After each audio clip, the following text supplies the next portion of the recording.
He lost his hand in battle and replaced it with iron. Then he kept fighting like nothing happened. Sound like a movie? You've probably heard of knights in shining armor, but none quite like Götz von Berlichingen. This German knight didn't just survive the brutal battlefield. He turned a career-ending injury into his ultimate weapon. Back in the 1500s, war wasn't just brutal, it was unforgiving. If you lost a limb, your fighting days were over. Period. When a cannonball tore off his right hand, he didn't retire. He rebuilt. He got a full-blown mechanical hand in the 1500s that could hold a quill or a sword. Yeah, this dude was basically a medieval Iron Man. So who is this guy?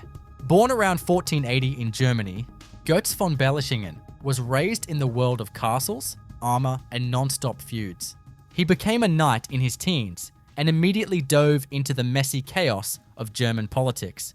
During a siege, a cannonball smashed into his right arm. Most would have bled out or begged for mercy. Götz? He ordered a blacksmith to build him a new hand. His iron hand had two versions. One was basic. The second, it had multiple joints and could even lock into place so he could hold weapons. This wasn't just survival, it was innovation way ahead of its time.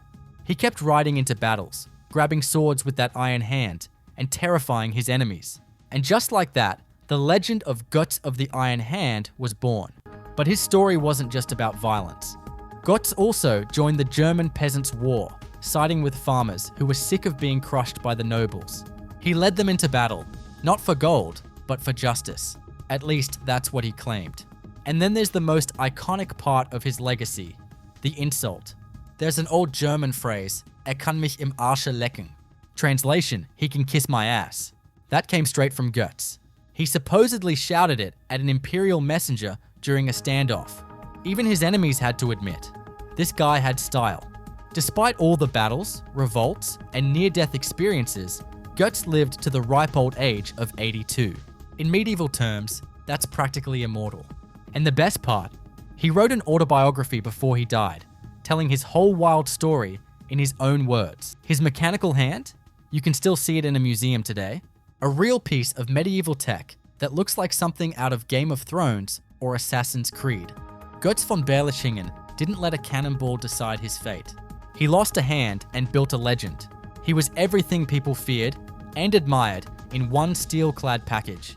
History's full of forgotten heroes. But Götz, he left a mark in metal. If you enjoy our journey, please like and subscribe to our channel. And if you like our content and want to support me, you are welcome to buy me a coffee.